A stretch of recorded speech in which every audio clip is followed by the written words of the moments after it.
بے شک قرآن تو ہے ہی نسخہ کیمیا۔ میں نے دل سے قرآن پاک کے برحق ہونے کی گواہی دی۔ پھر بھی تم کل میری پھپھو کی طرف چلی جانا اور جتنے دن چاہے رہ لینا۔ مجھے خوش دیکھ کر فرید الدین نے پھر شرارت سے کہا، جس پر میری مسکراہٹ دھیمی سی ہنسی میں بدل گئی، جس میں فرید الدین کی اپنی ہنسی بھی شامل تھی۔ میں نے بہت دنوں بعد پھر اس کالے بھوتنے کو دیکھا جو ہماری خوشی، ہماری قربت پر سامنے کھڑکی سے دھواں دیتا ہوا کود گیا تھا، جس کا پیچھا میری دعا نے اللہ کی رحمت سے بہت دور تک یقیناً کیا ہوگا۔ میں کوئی 2 مہینوں کے بعد امی جان کی طرف یوں رہنے کے لیے آئی تھی۔ مجھے اچانک اس تیاری کے ساتھ دیکھ کر امی جان یکدم تو پریشان ہو گئیں۔ جانے یہ بیٹیوں کی ماؤں کو ہر وقت ایک دھڑکا سا کیوں لگا رہتا ہے، چاہے بیٹیاں کیسی بھی اپنے گھروں میں خوش آباد ہوں۔ پھر میرے چہرے پر اطمینان کی مسکراہٹ اور لبوں سے الحمدللہ امی جان میں بالکل ٹھیک ہوں سن کر ان کے چہرے پر خوشی چمک اٹھی۔ ماں بھی کیا چیز ہوتی ہے، اپنے بچوں کے چہروں پر پریشانی کی ایک لکیر دیکھ لے تو اس کا اپنا چہرہ بڑھاپے کی جھریوں سے بھر جاتا ہے، اور اگر ذرا سی مسکراہٹ نظر آ جائے تو خود اس کا انگ انگ کھل اٹھتا ہے۔ بسم اللہ میری جان جگر آ گئی ہے، کہتے ہوئے وہ مجھ سے والہانہ لپٹ گئیں۔ ان کے سینے سے آتی وہ پیار کی خوشبو اور ممتا کی گرماہٹ پاتے ہی مجھے لگا میرے وجود میں چھپا ایک ایک درد ہوا ہو گیا ہو۔ میں کتنی ہی دیر ان کے خوشی سے بے ٹھکانہ دل کی دھک دھک کو سنتی رہی جو میری آمد پر کسی معصوم بچے کی طرح کلکلاریاں مار کے ہنس رہا تھا۔ امی جان، میں نے بے ساختہ ان کی گردن کو چوم لیا جو میرے چہرے سے مس ہوتی میرے ان محبت بھرے جذبوں کو گدگدا رہی تھی جو مجھے میری ماں سے تھی۔ میری گڑیا، امی جان نے مجھے اپنے ساتھ کچھ اور بھینچ لیا۔ بھئی یہ ماں بیٹی خود ہی ملتی رہیں گی یا ہماری باری بھی آئے گی؟ ابا جان جو اس وقت تک ابھی گھر میں ہی تھے اور میرے آنے کا سن کر وہاں آ گئے تھے، ہمیں چھیڑتے ہوئے بولے، اوہ السلام علیکم ابا جان۔ میں نے فٹ اپنی چادر کو اپنے وجود کے گرد درست کرتے ہوئے نگاہیں جھکا لیں۔ اب تو مجھے ابا جان اور یوسف بھائی سے اور بھی شرم آنے لگی تھی۔ وعلیکم السلام، جیتی رہو، من کی مراد پاؤ۔ ابا جان نے شفقت سے میرے سر پر ہاتھ پھیرتے ہوئے دعا دی۔ گھر میں سب خیریت تھی؟ فرید الدین اور آپا جان وہ نہیں آئے کیا؟ وہ پوچھ رہے تھے۔ جی وہ فرید شام کو آئیں گے اور ممانی جان بھی چکر لگائیں گی، میں نے بتایا۔ اچھا ٹھیک ہے، اب میں چلوں، دفتر کو دیر ہو رہی ہے۔ وہ جانے کو پلٹے، پھر کچھ سوچ کر مڑے۔ رفیہ بیٹی، کچھ کھانے کا دل کر رہا ہو تو شام کو لیتا آؤں، انہوں نے پیار سے پوچھا۔ شکریہ ابا جان، میں نے کہا۔ کچھ نہیں چاہیے تو ٹھیک ہے، آج اپنی ماں سے اپنی پسند کا کھانا پکواؤ اور ناز اٹھواؤ۔ پھر وہ امی جان سے مخاطب ہوئے، میری بیٹی کی مدارت میں کمی نہ آئے، آپ بے فکر ہو کر جائیے، آپ کی بیٹی میری بھی کچھ لگتی ہے۔ امی جان نے بھی ہنستے ہوئے جواب دیا، میں آج جلدی آ جاؤں گا بھائی، آج میری بیٹی آئی ہوئی ہے۔ ابا جان نے دوبارہ میرے سر پر شفقت سے ہاتھ پھیرا اور پھر اللہ حافظ کہتے ہوئے چلے گئے۔ چلو تم اب آرام سے بیٹھو، میں تمہارے لیے کچھ کھانے پینے کا بندوبست کروں۔ بولو کیا لوگی، دودھ یا جوس؟ اور گاجر کا جوس یا کینو کا؟ وہ پوچھنے لگیں۔ ابھی کچھ نہیں، میں ذرا ماریا سے مل لوں۔ ہاں تم وہیں چلو اس کے کمرے میں وہیں کچھ لے آتی ہوں۔ آج اس کا بلڈ پریشر ہائی ہے، وہ لیٹی ہوئی ہے، امی جان نے مجھے بتایا۔ اللہ خیر، یہ بلڈ پریشر جانے کیوں اسے پریشان کر رہا ہے، میں اس کے کمرے کی طرف جاتے ہوئے سوچ رہی تھی۔ ماریا بھی مجھے یوں اچانک دیکھ کر بہت خوش ہو گئی۔ ہم دونوں ایک ہی بستر میں گھسی دوپہر تک بیٹھی باتیں کرتی رہیں۔ میں اپنی اداسی اور بیزاری کو بھول گئی تھی اور ماریا کو اپنا بلڈ پریشر یاد نہ رہا تھا۔ اس روز ہم نے دوپہر کا کھانا بھی وہیں کمرے میں ہی کھایا اور کھانے کے بعد وہیں پر ہی ذرا کمر بھی سیدھی کر لی۔ شام کو عصر کی نماز بھی پڑھی۔ پھر کچھ دیر کے لیے ہم لوگ باہر صحن میں آ کر چہل قدمی کرنے لگیں۔ چھوٹے چھوٹے قدم لے کر میرے سنگ سنگ چلتی ماریا نے ذرا رک کر مجھے غور سے دیکھا، پھر خود کو اور زور سے ہنس دی۔ کیا ہوا؟ میں گھبرا کر اپنا جائزہ لینے لگی کہ نہ جانے کیا نظر آ گیا، پھر جس پر ماریا بی بی کی ہنسی نکل گئی ہے۔ میں اور تم، اس نے بمشکل اپنی ہنسی روکی۔ کیا بھئی؟ مجھے اس کی ہنسی پر جلاہٹ ہونے لگی۔ دیکھو نا، بالکل ایک جیسی ہو گئی ہیں، وہ بھی ایک ساتھ۔ کچھ عجیب سا نہیں لگتا؟ وہ اپنی اور میری ان دنوں کی حالت اور حلیے کی طرف اشارہ کر رہی تھی۔ ماریا، تم نا بہت بدتمیز ہو، پٹو گی میرے ہاتھ سے؟ مجھے اس کی شرارت پر حیا بھی آئی اور ہنسی بھی۔ لگتا ہے دادا جان نے میرے اور تمہارے لیے ہر چیز کی دعا مشترکہ ہی مانگی تھی۔ تبھی تو شادی ایک ساتھ، اور اب وہ بات ادھوری چھوڑ کر پھر ہنس دی، اور میں مسکراتے ہوئے اس کے بچپنے کو پیار سے دیکھ رہی تھی جو اب بھی اس میں اکثر جھلکتا تھا۔ رات کو میں امی جان کے کمرے میں ہی لیٹی۔ امی جان نماز سے فارغ ہوئیں تو جانے کون کون سے وظائف کر کے میرے لیے پانی دم کر لائیں۔ اسی طرح ایک گلاس پانی انہوں نے ماریا کو بھی بھجوا دیا تھا۔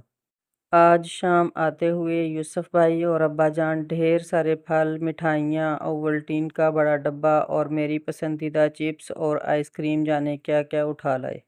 پہلے بھی مجھے اپنے میکے سے ڈھیروں محبتیں میسر تھیں، مگر اب میری پذیرائی میں اور بھی پیار تھا۔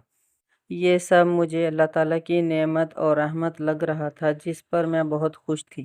امی جان نے میرا سر اپنی گود میں رکھ لیا۔ ماشاءاللہ، آج کل میری بیٹی پر بڑا روپ آیا ہوا ہے، وہ میری نظر اتارتی کہہ رہی تھی۔ جس طرح لڑکی جب دلہن بنتی ہے تو اللہ کی طرف سے اس پر ایک حسن، ایک خوبصورتی آ جاتی ہے اور وہ سب کو پیاری نظر آتی ہے، بالکل اسی طرح جب ایک عورت ماں بنتی ہے تو اس پر بھی اللہ کی خاص رحمت ہوتی ہے، جس کی وجہ سے اللہ تعالیٰ اسے ایک نہایت پاکیزہ سا روپ عطا کر دیتے ہیں، اور وہ اس حال میں بھی نہایت پروکار اور حسین لگتی ہے۔ وہ دھیمے دھیمے لہجے میں کہہ رہی تھی، واقعی میں نے دل میں سوچا، یہ اللہ ہی تو ہے جو اس حال میں بھی عورتوں کو ایک خاص روپ اور حسن بخش دیتا ہے، ورنہ تو ماں بننے والی عورت جسمانی طور پر جن تبدیلیوں سے گزرتی ہے وہ ہرگز اچھی نہ لگیں۔ ایک عام عورت موٹی ہو تو بدھی کہلاتی ہے، مگر جو عورت ایک انسان کو اپنے بطن میں پرورش دے رہی ہو وہ عورت عام عورت نہیں ہوتی، اللہ کی خاص رحمت کے حصار میں ہوتی ہے اور اس کی پسندیدہ بندیوں میں ہوتی ہے۔ رفیہ، آج کل قرآن پاک کی تلاوت زیادہ کیا کرو، امی جان مجھے سمجھانے لگیں، کیونکہ جسمانی غذا کے ساتھ ساتھ بچے کے لیے روحانی غذا بھی تو اعلیٰ درجے اور زیادہ مقدار میں ہونی چاہیے۔ اور ہاں، ہر نماز کے بعد چاروں کل اور آیت الکرسی پڑھ کر اس تصور کے ساتھ خود گوتم کیا کرو کہ اللہ پاک تمہارے بچے کو شیطان مردود کے سائے سے محفوظ رکھے۔ شیطان مردود، میرے رونگٹے کھڑے ہو گئے۔ مجھے تو ستانا اس کا شیوا بن چکا ہے، تو کیا میرے اس معصوم بچے کو بھی ستا سکتا ہے جو ابھی تخلیق کے مراحل سے گزر رہا ہے؟ میں نے فکر مند ہو کر امی جان سے پوچھا۔ ہاں بیٹی، جو منحوس لہو کی گردش کے ساتھ ساتھ ہماری رگوں میں چلتا پھرتا ہے وہ لہو میں پلنے والی مخلوق کا بھی تو دشمن ہے۔ تو امی جان میں کیا کروں؟ میں پریشانی سے اٹھ بیٹھی۔ پریشانی اور اکتاہٹ سے دور رہو، اپنے ذہن پر خواہ کی سوچوں کا بوجھ مت ڈالو، اور سستی کو تو جھاڑ جھاڑ کے خود پر سے اتارتی رہا کرو۔ یہ شیطان کی پسندیدہ عادتیں ہیں جو وہ ایسی حالت میں حاملہ عورتوں پر سوار کر دیتا ہے۔ عورتیں پہلے سست ہوتی ہیں، اور اگر سستی سے سارے کام کاج اور اللہ کا ذکر چھوڑ کر بستروں پر پڑ جائیں تو پھر یہ خوشی سے چھلانگیں لگاتا ہے، کیونکہ اس کا کام آسان ہو جاتا ہے۔ میں غور سے اپنی امی کی باتیں سننے لگی۔ دراصل دوران حمل ایک ماں کیا سوچتی ہے، کن مصروفیات میں گھری رہتی ہے، اس کا دل کن جذبوں سے آراستہ رہتا ہے، بچے پر اس کا گہرا اثر ہوتا ہے، بلکہ بچہ اپنی ماں کی شخصیت کا آئینہ دار ہوتا ہے۔ امی جان نے دوبارہ اپنی آغوش میں میرا سر رکھ لیا۔ ان کی ممتا سے بھیگی انگلیاں میرے وجود کے مساموں کو محبت سے تر کرنے لگیں، اور ان کی حکمت بھری باتیں میری سماعتوں کو۔ ایک مسلمان ماں اگر اپنے بچے کو نمائندہ مسلمان بنانا چاہتی ہوگی تو وہ ضرور ان امور کا خیال رکھے گی، جیسا کہ بزرگان دین کی مائیں قرآن پاک کو ہر وقت ورد زباں رکھتی تھیں۔ اس کی مثال تمہیں آج کے دور میں بھی دوں گی۔ امی جان نے مجھے پیار سے دیکھتے ہوئے کہا۔ جی، میں ہمہ گوش تھی۔ تمہاری قرأت اور قرآن کی تلاوت میں اتنی دل جمی بھلا کیوں ہے؟ وہ معنی خیز نظروں سے مجھے دیکھتی ہوئی مسکرائیں۔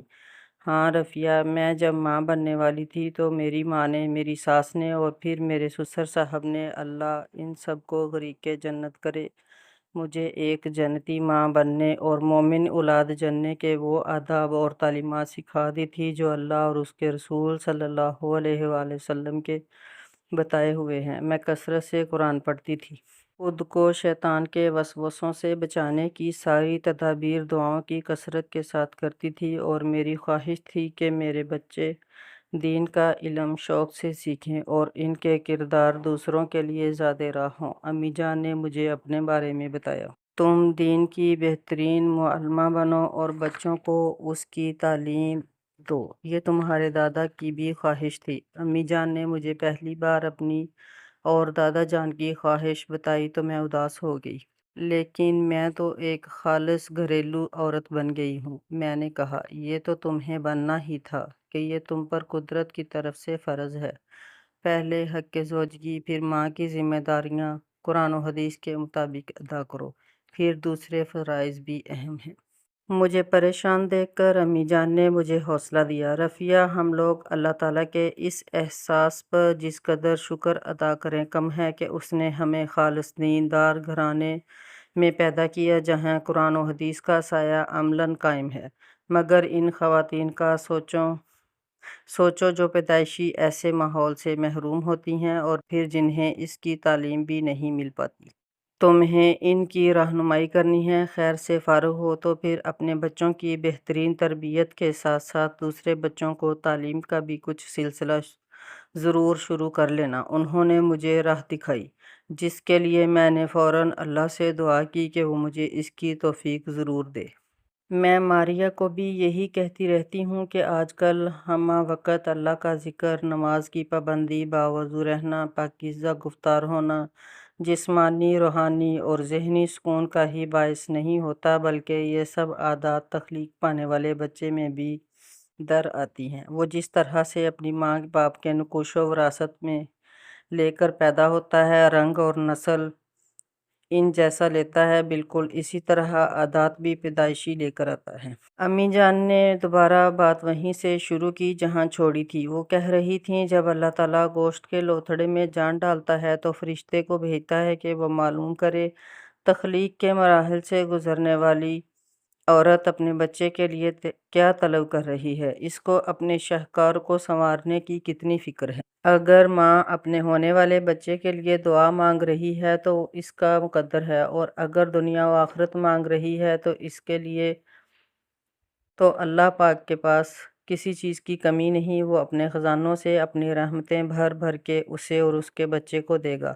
امی جان نے محبت سے میری پیشانی کو چوما۔ میری رفیہ، اپنے بچے کے لیے صرف دنیا تو کبھی نہیں مانگ سکتی۔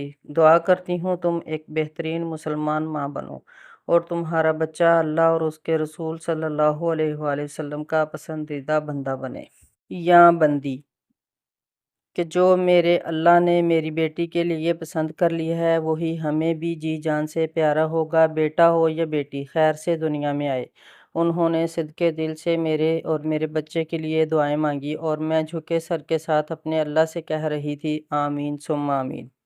امی جان کی طرح میں 3-4 روز ہی رہی، حالانکہ فرید الدین نے تو کہہ دیا تھا کہ جتنے روز چاہو رہ لو، مگر میرا اپنا دل کب ان کے بغیر لگتا تھا۔ میں تو دو ہی روز میں اداس ہو گئی تھی، جس پر وہ ہنس کر مجھے چھیڑتے ہوئے کہہ رہے تھے، اب رہو نا، ذرا فریش ہو جاؤ۔ میں نے کب روکا ہے؟ پھر کہتی ہو میں تمہیں رہنے نہیں دیتا، وہ ممانی جان تنگ ہو رہی ہیں۔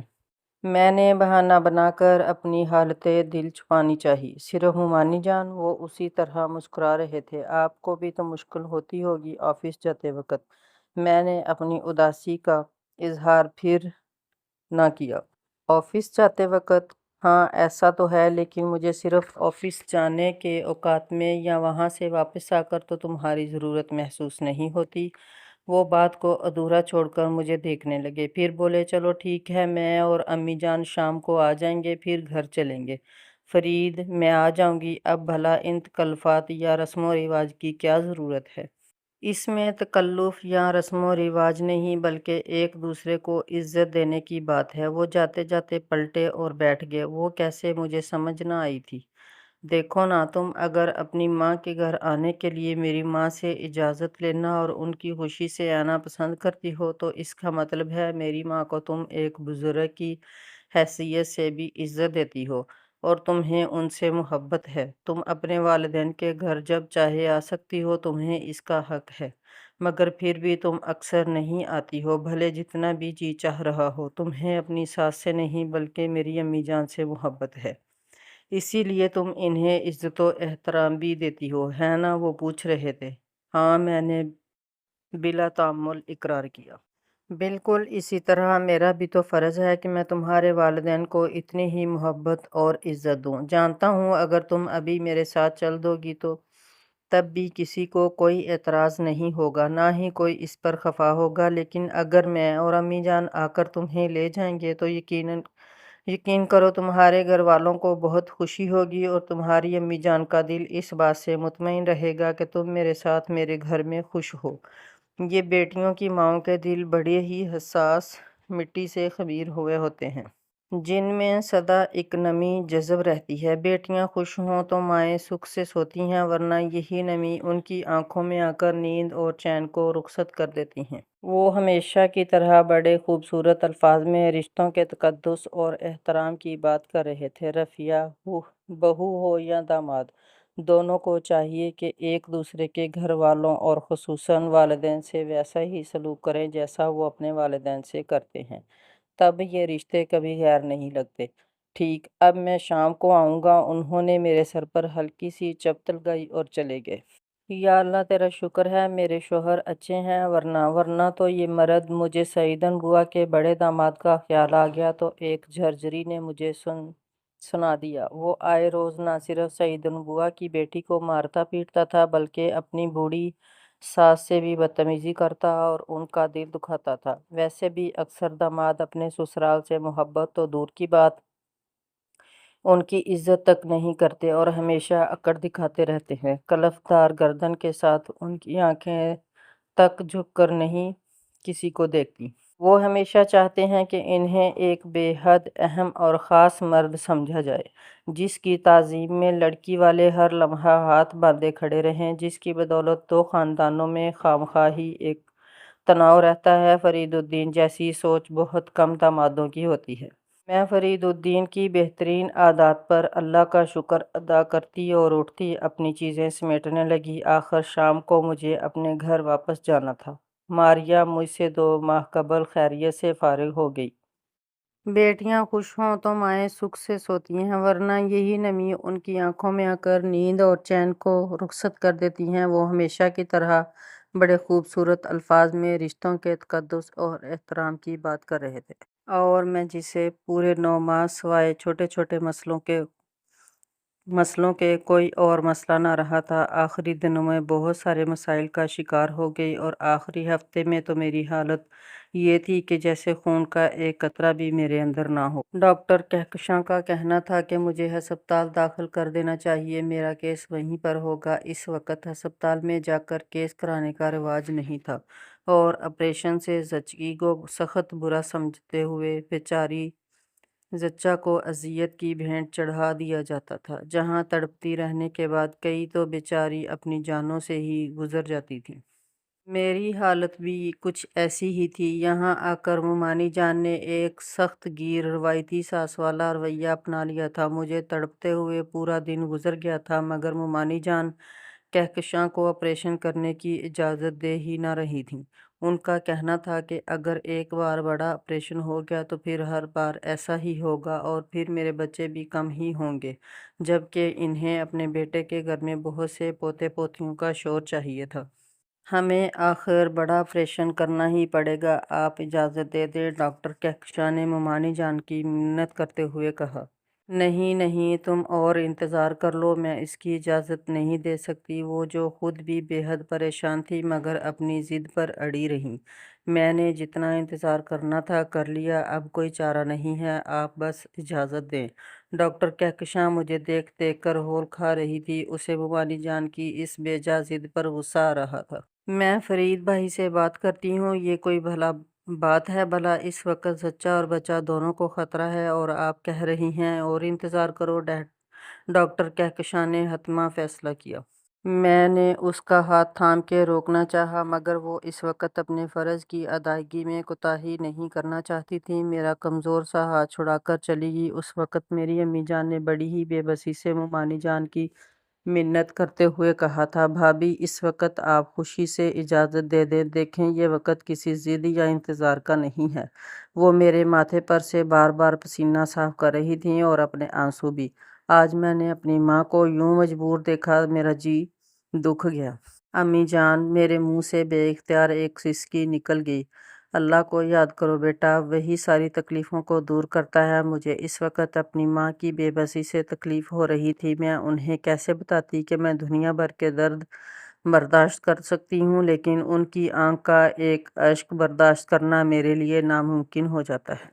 چلیں چلیں سسٹر، اب انہیں تھیٹر شفٹ کریں۔ ڈاکٹر کہکشاں ہاتھ میں وہ کاغذ لیے اندر داخل ہوئیں جس پر انہوں نے فرید الدین سے آپریشن کے لیے دستخط کروا لیے تھے۔ میں نے دیکھا مومانی جان کا ماتھا بہت سی تیوریوں سے بھر گیا۔ آج کل کی اولادیں ماؤں کو کب کچھ سمجھتی ہیں، بیویوں کا ذرا سا درد برداشت نہیں کر سکتے۔ انہوں نے ذرا بلند آواز سے کہا جسے میرے ساتھ ساتھ وہاں موجود سب لوگوں نے بھی سنا۔ بھابھی جان، آپ جی میلا کیوں کرتی ہیں؟ اس وقت اس کے سوا کوئی چارہ نہیں تھا۔ میں نے جاتے جاتے دیکھا میری امی جان نے مومانی جان کو پیار سے اپنے ساتھ لگا لیا تھا۔ سسٹر ایک منٹ، میں نے نرس کو روکا اور ایک التجا بھری نگاہ سے مومانی جان کو دیکھا۔ مومانی جان، میں نے انہیں پکارا، میں کسی بھی صورت انہیں خفا کر کے تھیٹر جانا نہیں چاہتی تھی۔ بھابھی اسے پیار کریں، اس وقت اسے آپ کے پیار اور تسلی کی ضرورت ہے۔ امی مومانی جان کا ہاتھ پکڑ کے میرے قریب لائیں۔ وہ اپنا غصہ کبھی بھی نہ دبا سکتی تھیں، یہ میں اچھی طرح سے جانتی تھی۔ مومانی جان، میں نے لرزتے ہاتھ سے انہیں چھوا۔ میں اپنے بچے کی زندگی بچانے کی ایک کوشش کرنے میں ڈاکٹر کی بات مان رہی ہوں، مجھے معاف کر دیجیے گا۔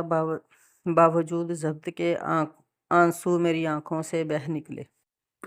رفیہ پلیز ٹینشن نہیں، تمہارا بلڈ پریشر پہلے ہی ہائی ہے، کیس کو مشکل مت بناؤ۔ ڈاکٹر کہکشاں نے میرے سر پر پیار سے ہاتھ پھیرا، مومانی جان سے مخاطب ہوئیں، آپ ایک اچھی ساس اور شفیق بزرگ رہی ہیں ہمیشہ۔ اس وقت جب کہ آپ کی بہو کو آپ کی خاص محبت اور توجہ کی ضرورت ہے، آپ اپنا دست شفقت اس کے سر سے مت اٹھائیں۔ تب مومانی جان نے ایک ڈھیلا ڈھالا سا دلاسا دیتے ہوئے میرے سر پر ہاتھ پھیرا، اللہ خیر کرے گا۔ وہ دور جا کھڑی ہوئیں اور امی جان نے میرا چہرہ ہاتھوں میں لے کر میری پیشانی چومتے ہوئے میرے کان میں کہا، ہوش قائم رہنے تک دعا مانگتی رہنا۔ اس وقت تم وہ عورت ہو جو خالق کائنات کی خاص رحمتوں کے سائے میں ہوتی ہے، جو گناہوں سے بالکل پاک ہو چکی ہوتی ہے۔ ماں بننے کے اس آخری مرحلے میں اللہ رب تعالیٰ نے بلا شبہ دنیا کا عظیم ترین درد اور تکلیف رکھ دی ہے، مگر اس کے انعام میں عورت کے لیے جنت بھی تو پکی ہے جو ماں بنتے ہی اس کے قدموں تلے آ جاتی ہے۔ جاؤ، اللہ کا انعام تمہارا منتظر ہے، وہی خود تمہاری حفاظت بھی فرمائے گا۔ وہ آنکھوں میں آنسو لیے مسکرا رہی تھیں۔ آپریشن تھیٹر کے دروازے تک میری امی میرے ساتھ آئیں اور پھر مجھے اللہ پاک نے اپنی رحمت، اپنی محبت سے نوازتے ہوئے بیٹے جیسی نعمت سے میری گود بھر دی۔ ہوش میں آ کر میں نے جب آنکھیں کھولی تو دیکھا مومانی جان نومولود کو کمبل میں لپیٹے اپنے سینے سے لگائے کھڑی تھیں۔ ان کے چہرے پر اس وقت کسی خفگی کا کوئی شائبہ تک نہ تھا، بلکہ میں نے محسوس کیا جیسے ان کے چہرے پر بشاشت کی ایک نئی چمک آ گئی ہو۔ مجھے ہوش میں آتا دیکھ کر وہ خوشی سے میری طرف لپکیں، بسم اللہ۔ تب میرے لبوں سے بے اختیار نکلا، الحمدللہ۔ لو بیٹی، مبارک ہو، اللہ تعالیٰ نے تمہیں بڑے صحت مند اور خوبصورت بیٹے سے نوازا ہے، مومانی جان نے بچہ میری گود میں دیتے ہوئے کہا۔